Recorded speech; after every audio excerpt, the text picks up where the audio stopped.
everyone once again. So thank you for joining us. It's the third webinar of the Future Leaders Fellowship. And alongside my great colleagues, Cristian Ghiță and Patricia Nae, we are honored today to have a very special guest, a true leader, world leader, I would say, Oana Lungescu.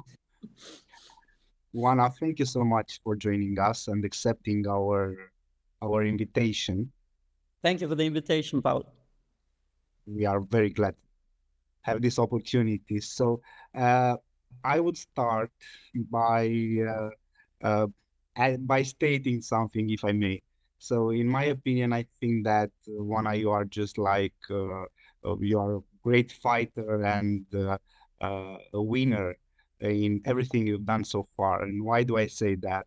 Because you were born and you spent your childhood in the dark era of community dictatorship in Romania, which is something quite debated nowadays. And during that time, we had a former secret service, Securitatea, which had quite a lot of power in controlling the people. You actually were approached by this service to work for them. You refused. And after that, you managed to leave Romania and you got to BBC to work for them as a journalist. And from that position, you even reported on your surveillance file for the BBC. At the same time, as a BBC journalist, you reported on significant historical events like the fall of communists, like the accession of Romania to NATO in 2004, and in the EU in 2007. You also, starting 2010 to 2013, you served as the NATO spokesperson, and you guided the alliance communication during a period quite stressful with significant global changes and events. So you are very known as the longest serving NATO spokesperson, the first woman to hold the job, and the first person from behind the Iron Curtain job. And I have quite a personal and professional question. And this is connected with the fact that you achieved, in my perspective, a lot of milestones, very important milestones in this journey. So how do you actually reflect on these milestones? And if you have lessons you have learned and you can share. Thank you very much, Paul. Thank you for that very kind, very generous introduction. I'm not sure I deserve it, but anyway, thank you to you, your colleagues, and everybody who's watching online, and to the Euro-Atlantic Center. As you said, I grew up in Romania under communism. I left Romania when I was 27, so I was quite old by then. And what I learned from my time living under communism is never to take freedom for granted. I think it's quite easy if you live in a world where you can travel where you want, you can study what and where you want, you can go to all sorts of interesting restaurants even, you can eat what you want, so you can live your life as you choose. It's very easy to take it for granted. And for those of us who are old enough to have lived through, not to you, I'm sure you're much, much younger than me. I think it's always good to remember what it felt like, and to also tell people about it, because I often, even when I get back to Romania, I often hear, well, actually, it wasn't that bad. And so, well, actually, we were freezing almost to death.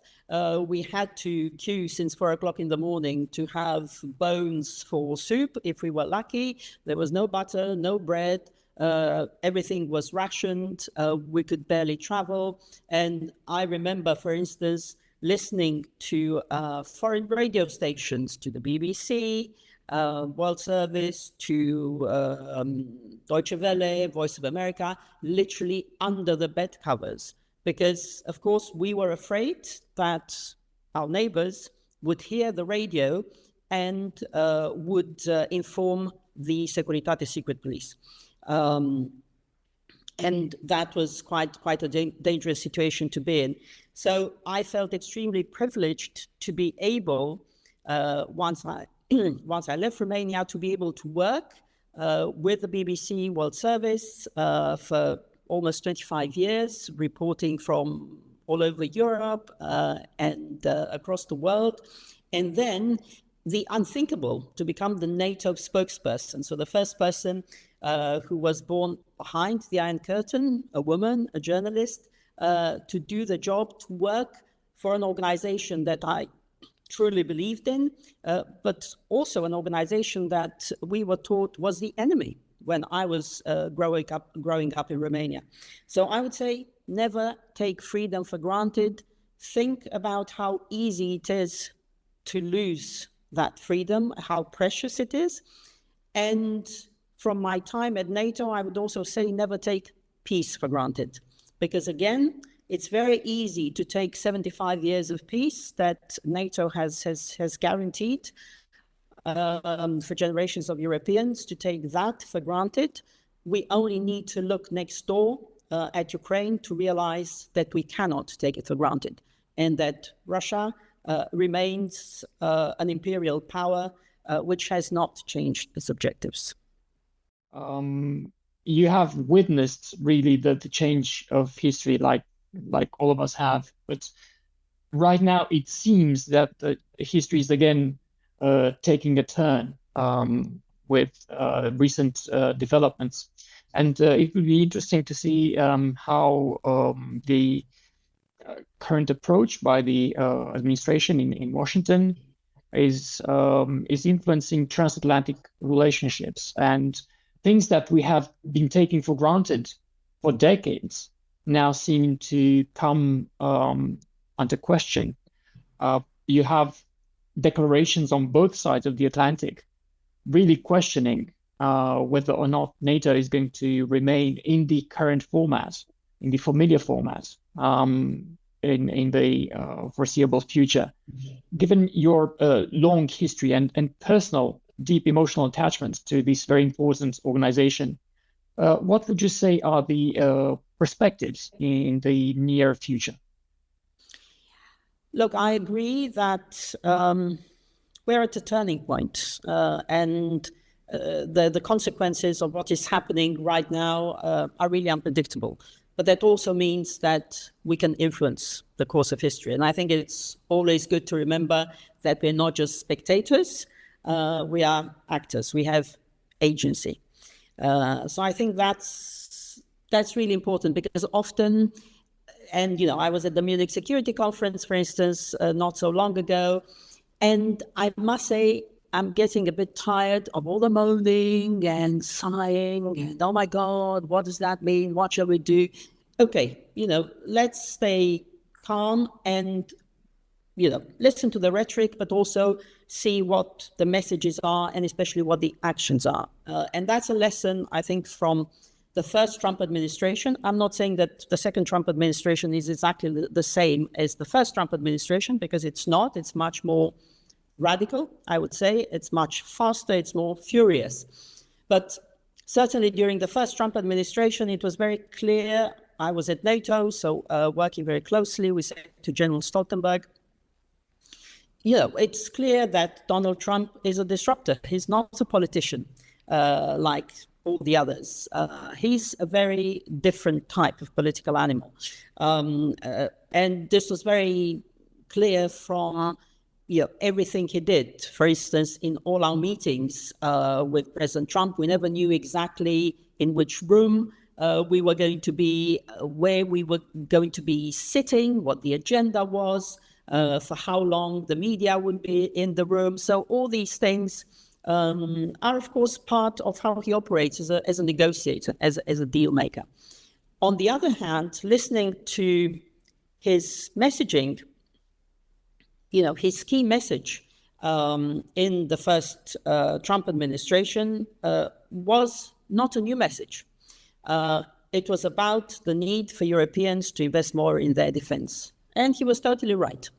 And it was not a new message, because it's a message that we've heard basically from decades? President Eisenhower, President Kennedy, President Obama, and of course, President Biden. So I think he was right, and we can see today, when we see the consequences of the limited investment we've made in our defense, that's where the questions arise. Are we ready to defend Europe? And I would say that if you look at the fundamental facts, Europeans are not ready to defend Europe, so on their own. So therefore, it is in our interest to maintain the transatlantic alliance, just as it is in America's interest to maintain the transatlantic alliance, because in a world where Russia, China, Iran, North Korea are coming closer together, not even America can deal with that on its own. So I would say let's look at less at the rhetoric, let's look at the fundamentals of the relationship. And what does that mean? That we need to continue investing in the transatlantic relationship and to continue engaging with President Trump and with the United States. And so I also hear voices in Europe saying Europe alone. So I would say let's not go from America first to Europe alone, because if we look at the facts, we see Russia is in a position to perhaps reconstitute in a period of between 3 and 5 years. We're not sure, but it's just a few years, whereas it will probably take another decade for Europeans. And when I say Europeans, I mean everybody, not just the EU, because the EU is not Europe. So I'm also looking at the UK, at Norway, at Turkey, to be in a position of much stronger defense capabilities. So that's why I think it's really important that we see the sort of announcements that we saw just yesterday, for instance, from the UK, in terms of increasing defense spending to 2.5% of GDP, from Denmark, 3% of GDP. Obviously, Poland is at almost 5%, 4.7%. The Baltics are talking about 6% of GDP. So I think, especially if you look at how much we were spending for defense during the Cold War, which is between an average of 4 and 5%. This is the trend, and that's also a trend that I think is important to understand in Romania. Thank you. This is very important to look at things with a cold head rather than a hot emotional approach. But do you think right now we're just between the transatlantic partners, we're just quibbling about numbers? It's just a matter of getting the right level of investment and everything will be back to normal? Or are we looking at a shifting perspective on the values that unite us, or that no longer unite us? Look, I think we have serious issues and disagreements, including on values.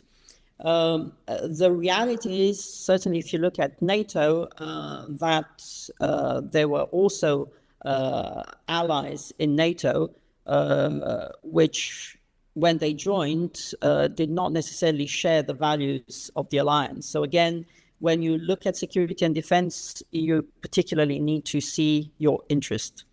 And there may be disagreements on values, which is very regrettable. And we must work together to see how we can come together again.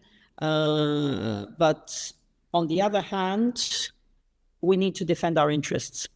So, and those interests are making sure that we can defend Europe against an aggressive imperial Russia. But So I think, yeah, it would be a strategic mistake for Europe to think that it can go it alone. And there is something that's known as a self-fulfilling prophecy. And if you keep saying, yes, I can do it, no worries, I can do it, and then you find out that you actually can't, because the other person will say, sure, go ahead, do it, and then you can't. But coming back to your question, it is about money. It is about percentages, absolutely, because you can have the best and most precious values in the world, but if you can't defend them, if you don't have the ability to defend them, that will not be worth much, and your credibility will be at stake. But it's also about capabilities, and it's about readiness. So I think if you look at how NATO goes about establishing what will be a new figure in terms of defense spending, it's looking at the defense plans. So NATO defense ministers have just approved the latest defense plans, which are very detailed, the most detailed since the Cold War, which also take into account the realities of the war in Ukraine. Based on those defense plans, defense planners are now looking at the capabilities and the capability gaps in particular that we still have, in particular in Europe, and then will tell every ally, these are the gaps that you need to fill. These are the capabilities that we all need as an alliance to be able to implement the defense plans.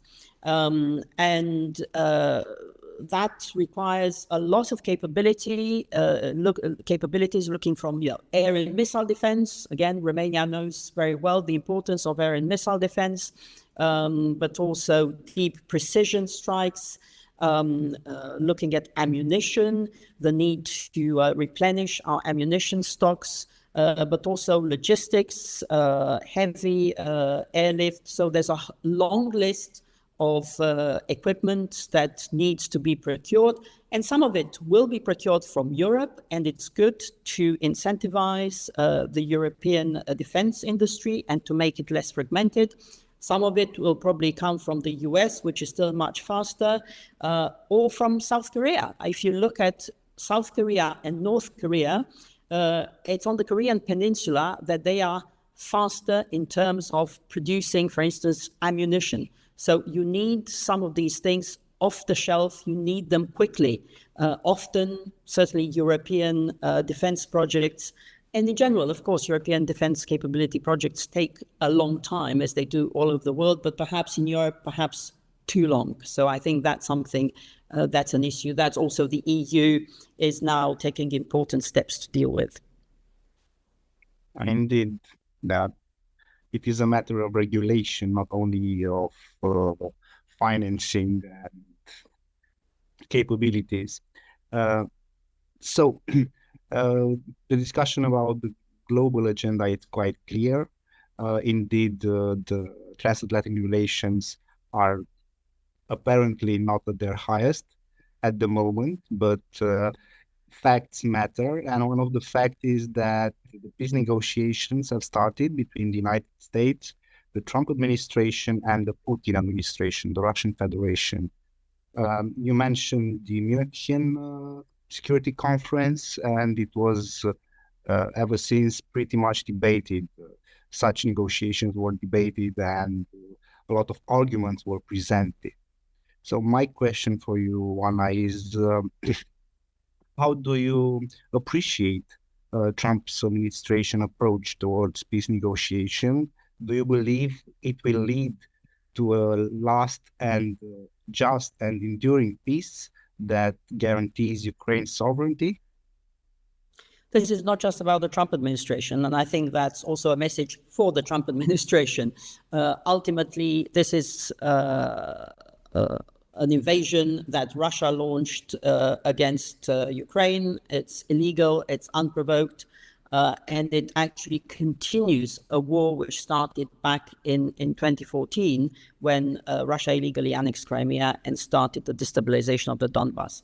So I think the position, for instance, of the Secretary General of NATO, Mark Rutte, and European leaders and Ukraine is very clear that this has to be a sustainable peace, so that Russia does not attack again.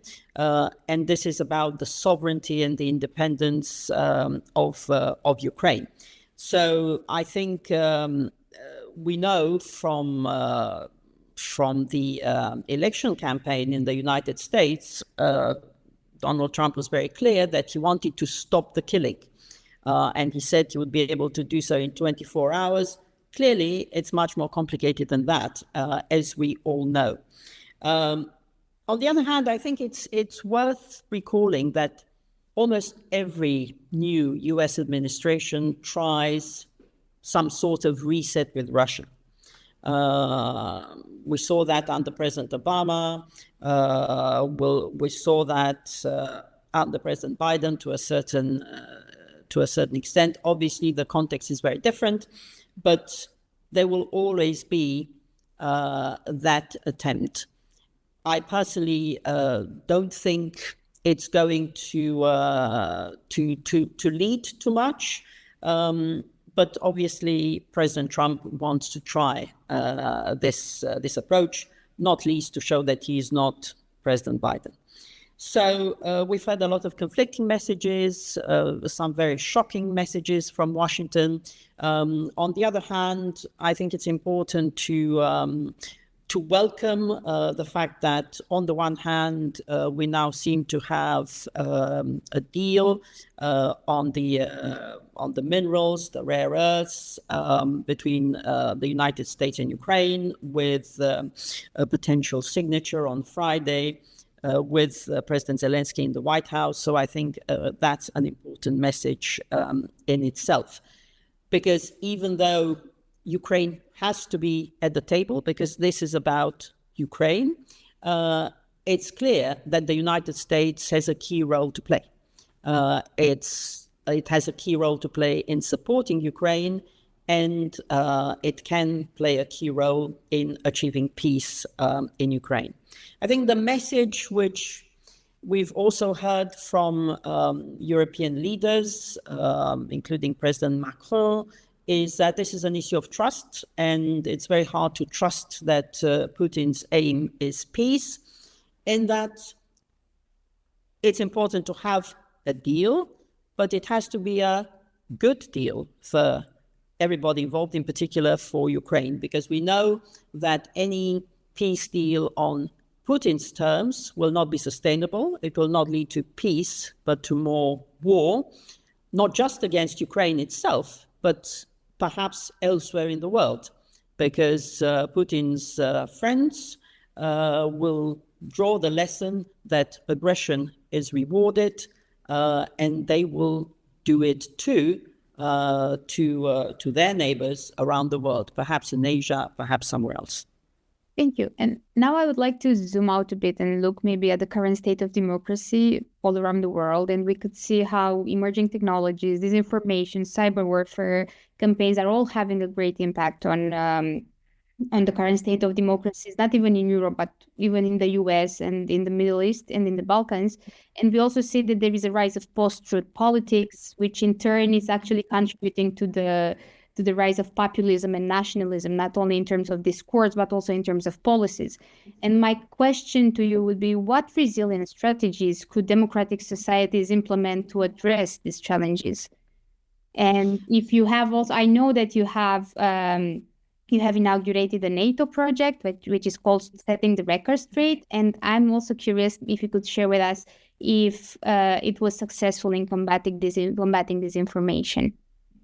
Okay, let me start with that, Patricia.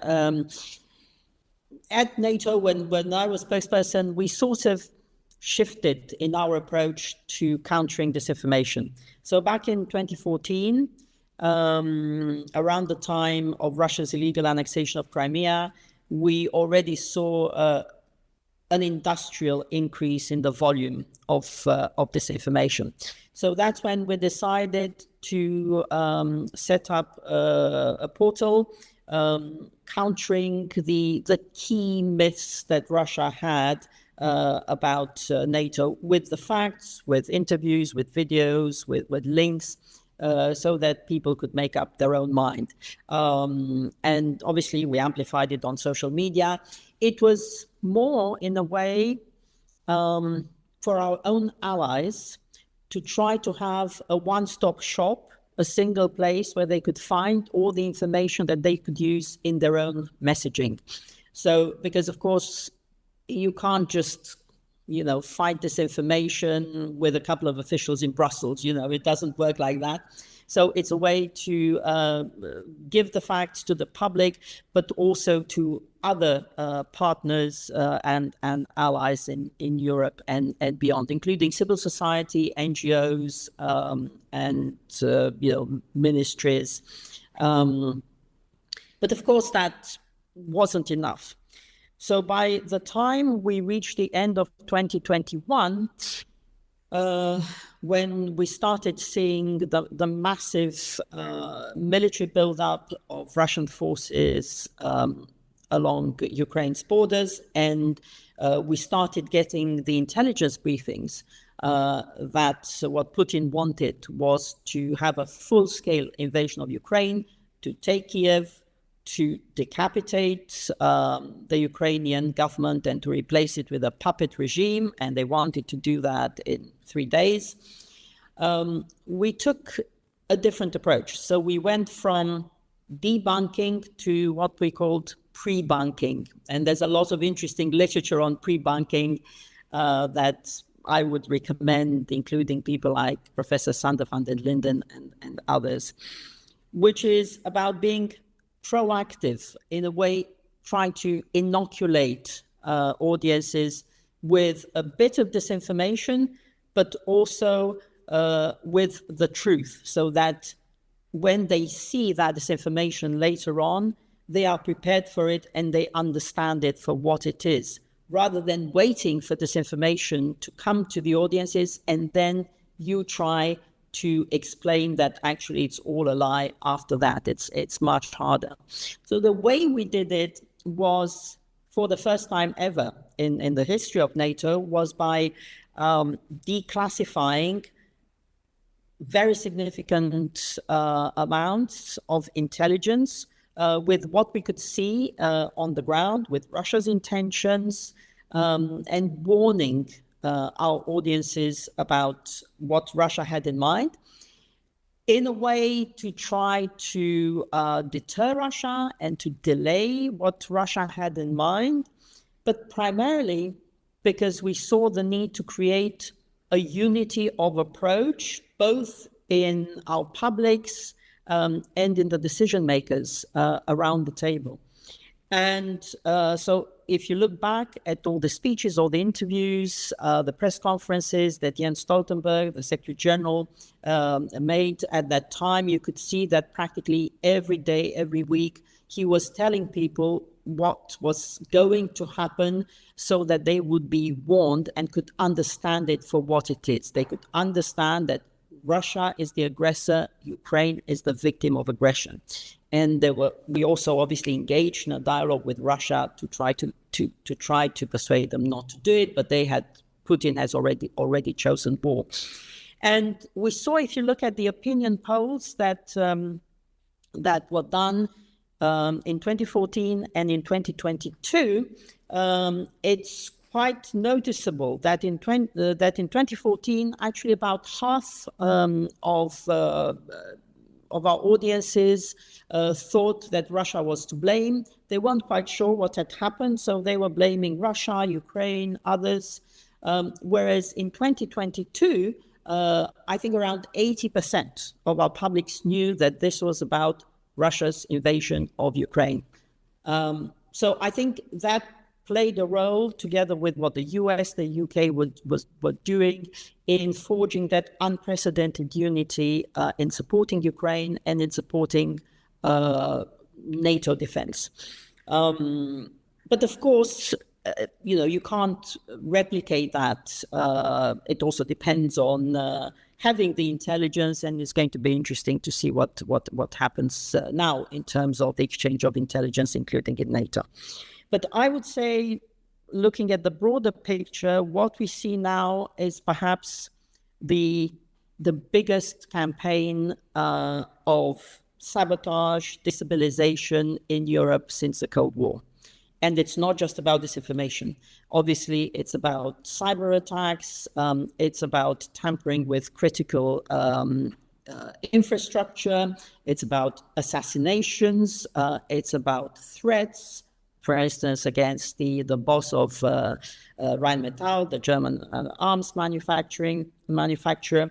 It's about espionage of military bases, of support hubs for Ukraine, explosives in DHL packages. So there's a whole range of sabotage and destabilization attempts.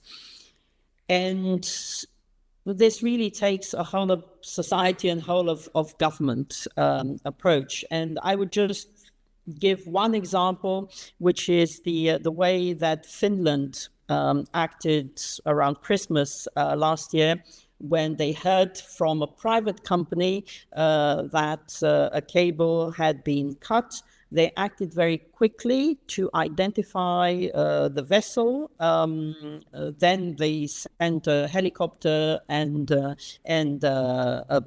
boat, and they actually detained the vessel. They coordinated very quickly. And as a result of this and similar incidents, we have a deployment of NATO assets, including underwater drones called Baltic Sentry. So I think it takes... I think people have woken up in a way about what's happening and are becoming better coordinated and more action-oriented. It's not about sharing information. That's great, but it's not enough. In a sense, what we are seeing now is that countries need to rethink their role and their participation and what they're willing to contribute to the common defense. And the ability to cooperate effectively is extremely important. Given your very privileged position, both as a journalist and as a NATO spokesperson, what would you say would be a right argument for Romania to bring forward? From your perspective, what is it that Romania uniquely brings to the table as an ally, as an asset, as a provider of assets, and not just a consumer of security in a NATO or EU context? I think Romania has already proven that it's a serious ally. It's a contributor both to NATO and the European Union. Obviously, Romania has a strategic position, and it's worth reminding people of where Romania is on the map. People may not always be aware that in a way Romania makes the connection between the Black Sea region and Central and Eastern Europe, the Balkans. It's also, I think now, the EU's largest gas producer. You will correct me if I'm right, or at least it's on the way of becoming that. It's on the way. It's not yet, but on the way. Not exactly. Okay, and of course has a long border with Ukraine, with Moldova, and also with the Balkans. So it really is at the crossroads, geostrategically speaking. And of course, it's contributing in many ways, certainly NATO, with capable forces, with intelligence, with defense spending, even though 2% is not enough. And there's a key hub of support for Ukraine, in particular through the F-16 pilot training center and in other ways. So I think Romania is clearly a very important partner and ally. Sometimes I hear from Romania sort of unhappiness, why are we not in this meeting or another meeting? I would say that rather than focusing on why are we not at the table, the question should be what we bring to the table. in this particular format at this particular moment. And sometimes you may not need to be at the table, it's not just about that. So focus more on, just to paraphrase Kennedy, ask not what NATO can do for you, ask what you can do for NATO or the European Union or peace and security in general. In the current context of allies helping Ukraine, Romania has been unusually discreet. It has made a strategic decision to be silent about the many ways in which it helps Ukraine. That may be operationally sound. I cannot possibly comment on that. But from a diplomatic and a policy point of view, do you think that's wise, that's useful? Do you think it's going to come back to bite us, this decision, in the sense of people not knowing that we have been contributing and just ignoring us and just considering us one of the many who did not contribute? Look, I think the people who need to know. And I fully respect Romania's decision to perhaps not go public with everything it does. And Romania is not the only country that does that. Because, of course, the interest is to help Ukraine, to help our security in general, rather than giving all the details to Russia. The Russians are watching very closely, so are others. So I don't think that is an issue in itself. Where I think all of our governments can do more, especially now that we've entered the third year of this big war in Europe, which affects all of us, is to make the case again and again and again why supporting Ukraine is in our own interest. It's not just that we're very kind people who want to support a neighbor in danger. It's also that we want to help ourselves and to keep ourselves safe. Because if Ukraine fails, Russia will be on Romania's borders. It's going to be an aggressive Russia. It's going to be a combat-ready Russia. It's going to be on Romania's borders and on Moldova's borders. And the situation will be totally different. And Romania will not need to spend 2% of GDP on defense, but much, much more.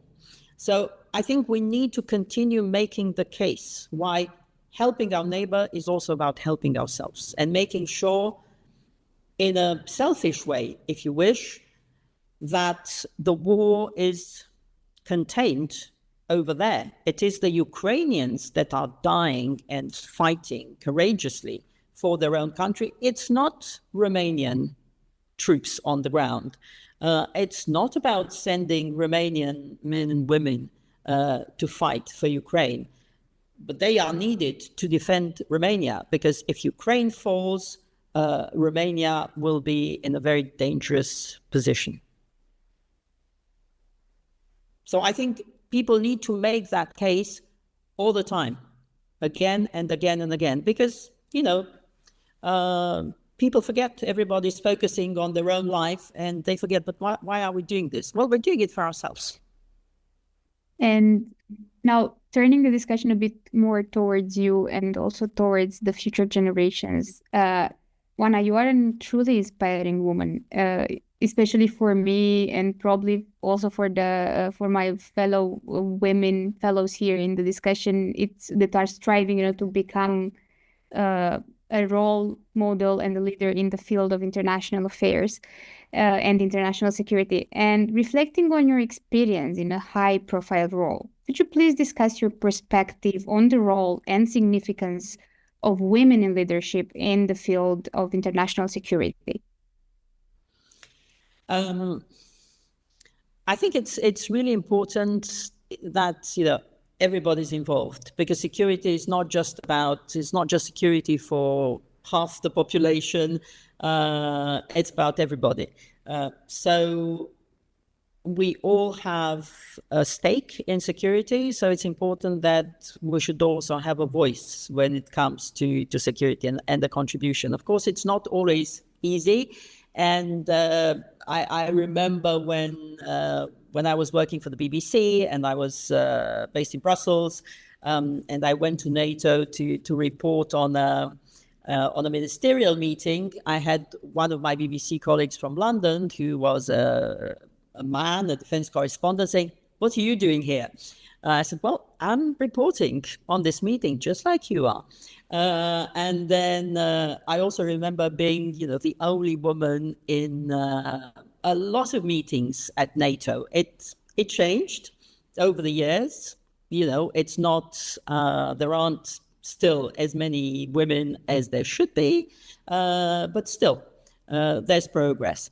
So I think it's important that we show that, we are professional, we know what we're talking about. We don't have to be the first to speak. It's sometimes good to listen and speak only if you have something to say. And sometimes you may be the last one to speak, and that's not bad either. So, but be at the table. I think it's important to be at the table and to realize that you have a role, you have the right to be at the table, and assume that right. Right now in NATO, I think about 1/3 of the 32 ambassadors of the allied countries are women. In our armed forces, again, across the alliance, it's only, I think, about 12%. In some countries, it's much more. In the United States, it's between 30 and 35%. So I think there's still a lot to do. So, of course, women can be diplomats. They work in the media and communications. They are in the armed forces. And women are often portrayed as victims of conflicts. But, of course, women can also be peacemakers. And I remember seeing a statistic in a study done by the United Nations showing that if women are involved in peace negotiations, there's, I think, a 65% chance that the agreement reached is long-lasting. So I think women do have a lot to say. And now that I've left NATO and I'm working for various think tanks, but Royal United Services Institute in particular in London, I think it's really important to show that women have a voice, also to argue for hard power. This is not just about soft power and being nice.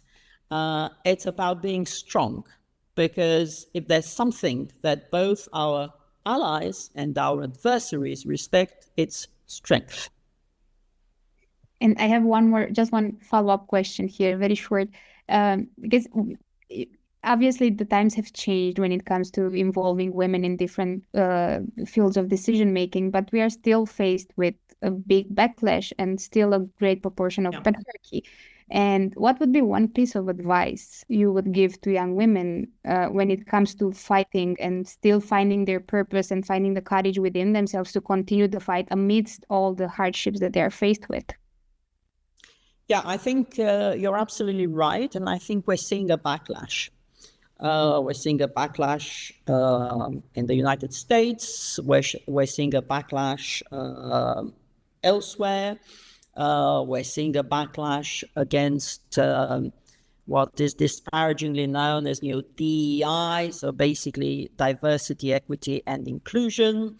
And I think the point is that this is not, again, it's not a nice to have. This is not about being woke, whatever that means. It's about making sure that you have the most talented people involved. And if you decide that the only talented people are white men who are far right, well, that's really, in the long run, it's not going to make you more lethal as an armed force. It's not going to make you more effective as an economy. It's not going to make you more successful or more attractive as a society. So I think it's worth fighting this fight and taking your rightful role. Of course, you have to be professional. You need to not just expect that something will be given to you because you're a woman or a certain color or a certain gender. So you still need to be good at what you're doing. So I would say if you can be the best at what you're doing, then I'm sure you will succeed. But it's a fight. Absolutely. Okay, thank you. Oana, really great insights. So because we are at the fellowship and we have a great cohort of fellows, I think it's the time to invite them to ask you questions if you agree. So whomever wants, just raise a hand. Bianca, please. Thank you very much, Oana. And I want to second Patricia that you are really inspiring, and we've been following you through the professional part. And I was just curious because, and I totally agree with you that we need to maintain our transatlantic relationship from both sides. But my curiosity or my question for you would be, how do you see the interventions from, I would say, more on the US side now in the internal country issues?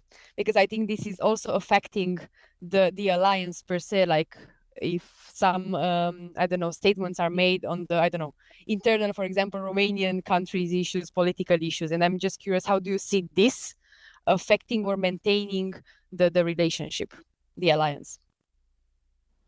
Yeah, I mean, obviously, we've seen J.D. Vance's speech, Vice President J.D. Vance at Munich, which, frankly, I thought was strange in terms of the idea that the enemy is not Russia, it's not China, it's the enemy within, and the tone I found strange and uncalled for. On the other hand, I think we also need to think about that message a bit. And it's not untrue that if we are divided, if our institutions are weak, if there are allegations of corruption, if people are unhappy with policies, then we are more vulnerable to disinformation, for instance, because Russia, China, North Korea, Iran don't need to spend too much time and effort into inventing anything about us. They just need to deepen the division. So from that point of view, beyond the tone, which I think was, as I say, strange and regrettable and perhaps directed more towards a domestic audience, I think we also need to think about those issues, because it's not, it's correct to think that, first of all, we need to strengthen our institutions. We need to be also more self-confident about who we are, what our interests are. I'm not saying that just about, Romanians in general, nations in Europe, and also about what our red lines are. So, for instance, I think we need to be very clear that for Romania, a second Yalta agreement would be unacceptable. And that goes for all of Central and Eastern Europe, and I think for the whole of Europe. So I think that's something that we need to be very careful about and to be very clear about. So let's not just wait for things to happen and people to say things and do things. Let's be clear about what our interests are and what our red lines are. We have another question from our fellow from Georgia, Erekle and Benito. Erekle, please. Hello, thank you very much for a very interesting discussion. I actually had two questions. The first was asked by Bianca, actually about internal affairs, but my question is rather like hypothetical, because I can hardly see any kind of a rhetoric coming from Europe or European states about the America First policy, because when we are seeing about the Ukraine or let's say any other European countries, then we can clearly see that like American current let's say administration have this policy of America First. But when it comes with the Middle East and with the Palestine-Israeli conflict, we cannot really see it, because they've been like very much supportive. There is no any kind of rhetoric coming from the administration that like, oh, it's basically like America first, or like we are trying to settle the conflict, etc. So what do you think about, like, because to shift to the Middle East, like why we are seeing like Americans now playing with a different game in the Middle East rather than like in Europe? I'm not sure it's always a different game. I think, America first, of course, has become a mantra and is the motto of the administration. But again, if you think at every government's policy, in theory, should always be my country first, because it's always about defending the national interest. And what are the national interests of any country is to keep your people safe and prosperous, right? Obviously, if you're talking about a government that has the interests of its people at heart. So again, if you look at, who Donald Trump is and what Donald Trump wants, I think he said it himself, he wants to be seen as a peacemaker. He would, I think, ideally want to get the Nobel Peace Prize. And again, he made it clear during his campaign, and we need to listen to what he says. He wants peace in the Middle East and peace in Ukraine. And then, and obviously these things are very complicated, perhaps more complicated than the administration realized, and take a lot of time, and that can be and that can be frustrating. But if the US somehow manages to get a sustainable peace, or to help negotiate a sustainable peace in the Middle East and in Ukraine, of course, that is to be welcomed. But we also need to make sure that the people who are actually involved in the Middle East and in Russia's war in Ukraine are also at the table and have their voices heard and their interests respected. Thank you. One more question from Andrei. Hi. First of all, thank you so much for the amazing insights you've provided us, and for being such a great inspiration for us as Romanians, firstly, also as Europeans, making sure we are there at important conversations and making an impact to the world. Very inspiring. Thank you. What I'd like to know is what you think about the future of multilateralism, given the current context, and most importantly, the Trump administration, obviously, given the fact that Vice President J.D. Vance talked about lowering the firewall of the German political parties, and also having people close to Elon Musk, close to Freudian slip over there, close to Donald Trump, supporting various right-wing parties across Europe, which, as we know, are not big fans of multilateralism and would really prefer more of a singular representation of people across Europe and across the world. So yeah, multilateralism in the future. Yeah, it's a big question, obviously, and I don't have the answer to it. But obviously, multilateralism is in trouble in many ways, and in many places, in many institutions. However, it's still in our interest to invest in these institutions and to make them more effective. And some of them, like the United Nations, for instance, may need a deeper reform. And we see that the United Nations, for instance, is not working for many reasons, and it's not the United States primarily. We'll have to see how the United States behaves after the latest rather shambolic resolutions over Ukraine. But it's primarily because Russia and China have been blocking the UN Security Council for many years over many issues. So I will tell you my concern. My concern is that I see a trend towards a return to spheres of influence. And that's what I referred to when I spoke about no new Yalta agreement. There is clearly a temptation to have a big agreement among the big three.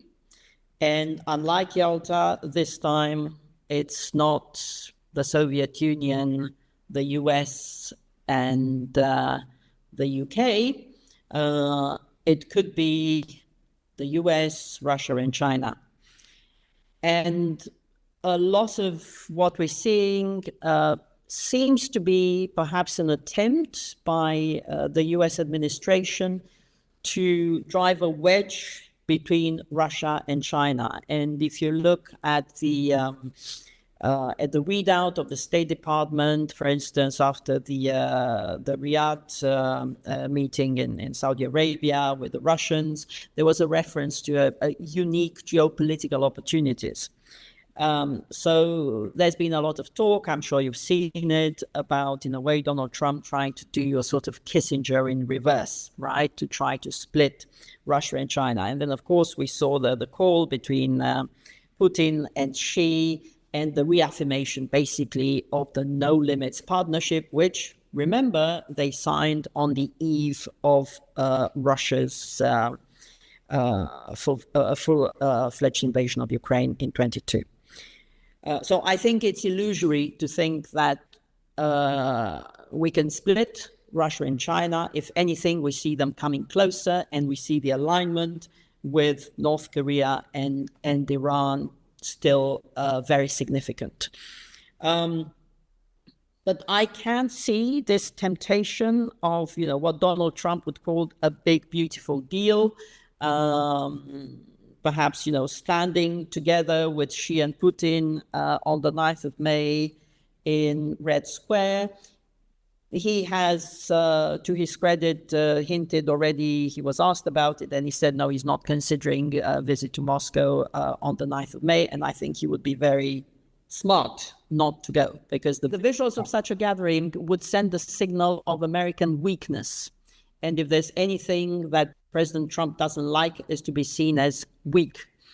So I think that's a message that perhaps also European leaders can convey, and also to make clearer the connection between the Euro-Atlantic theater and the Indo-Pacific theater. What happens in Europe does not just stay in Europe. What happens in Europe is connected with what happens in Asia. What Russia does is connected with what China may do. So if the US is focused on China, then it should make sure that Russia does not win in Ukraine. And in a way, we're coming back to Ukraine as actually very important, for the future of multilateralism, for the future of what the world that you will live in will look like. And if I may, just on something totally different, actually, because we were talking about, having agency and, events in Romania. I saw that, for instance, 9 million out of Romania's population are on TikTok, right? I don't know if you're on TikTok, and Bianca, for instance. And if you are, I'm sure you're already doing it, but make sure that your voice is heard. And that, you amplify, pro-democracy voices, because right now, in a way, I think the EU is in a bind of its own, because, of course, TikTok presents a security threat, absolutely, because of where the data goes. But on the other hand, as communicators, we also need to be on the platforms where people are. So official accounts, of course, cannot be on TikTok. And that's across the EU. I happen to think that there are ways of dealing with that, and perhaps we should not be self-deterring ourselves and making life harder for democracies than it already is. But just a just a call to you and the people who are on these platforms to sort of make your voice heard for democracy. Great advice, indeed. Okay, Ekaterina, please.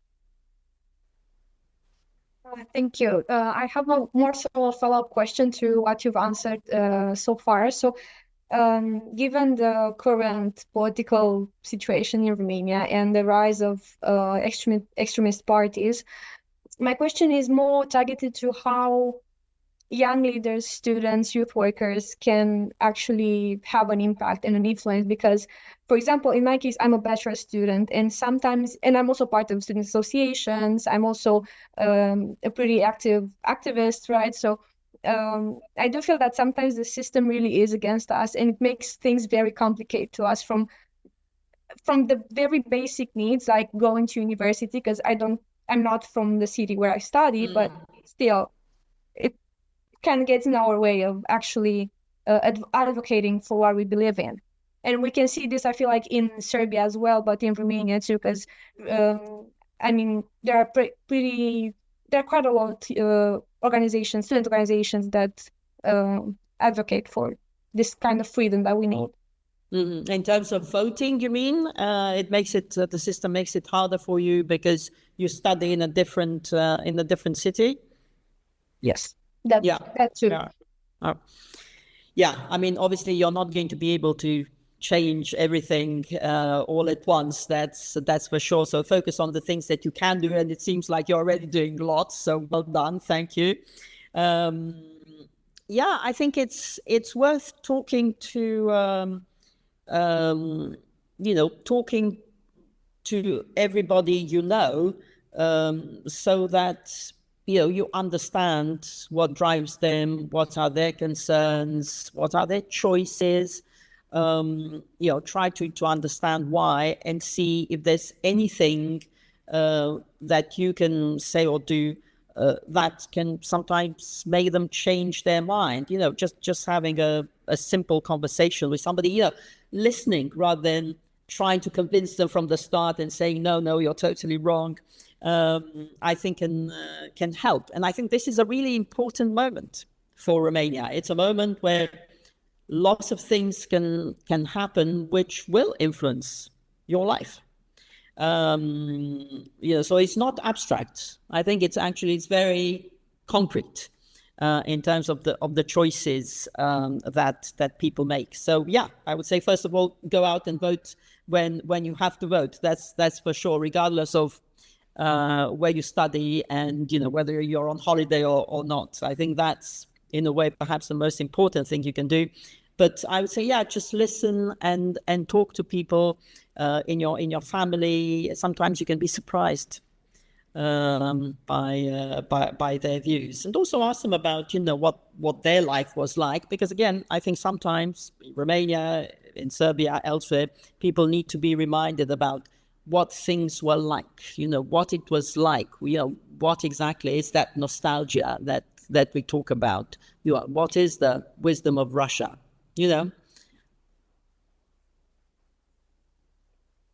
Thank you, Oana. Indeed, this is a very good debate. Even today, the Minister of Education in Romania had some arguments regarding this willing to know history and more about our country. Any other questions? Okay, so I do have one last question. It's obvious that you work for your entire career in media, and I think that the media landscape, it's totally different from the point you started at BBC and what we see now with all sorts of social medias and platforms and so on. It was quite interesting, the fact that Oxford last year in 2024 they chose a word for the year, and the word was brain rot, and basically it's an expression that tries to emphasize the impact of low quality information and over information on our brains. And I think that the young generation feels it's also impacted by this over information and overload. So my question for you is, what advice can you give them? And us, of course. Okay, I'm not sure I'm the right person.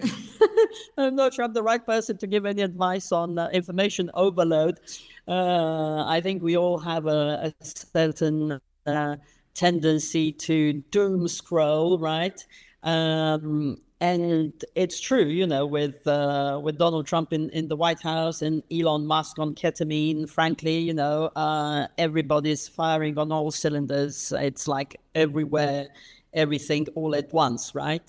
So yeah, I would say look after yourself, you know, because there's lots of stuff in the world that is happening. Some of it is important, some of it is less important. So again, try to cut through the noise, try to select your sources of information. And because I also see, you know, I'm on lots of WhatsApp groups, for instance, and people send lots of things and the latest memes. I say, okay, guys, you know, what is this? You don't need to send me this. Thank you, very important, but I'm not interested. So try to limit the amount of outrageous stuff that you share. Remember that, of course, disinformation works with strong emotions, fear and anger. And these are the things that trigger engagement and monetization, right? We know the mechanism.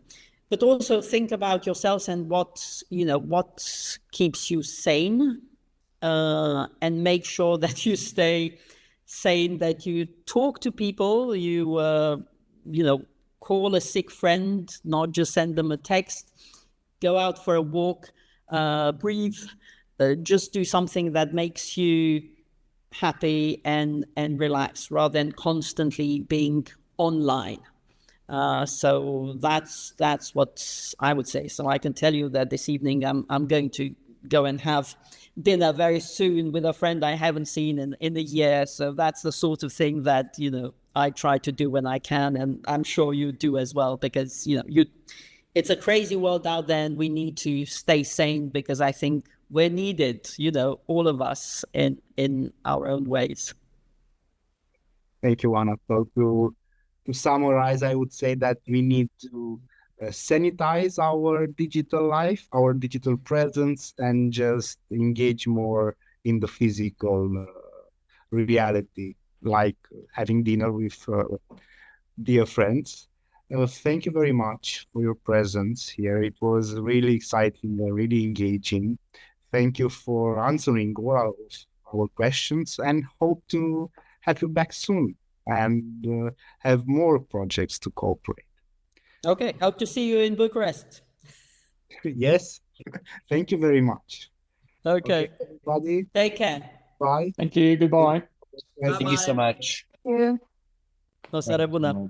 Seară bună. Good night. La revedere.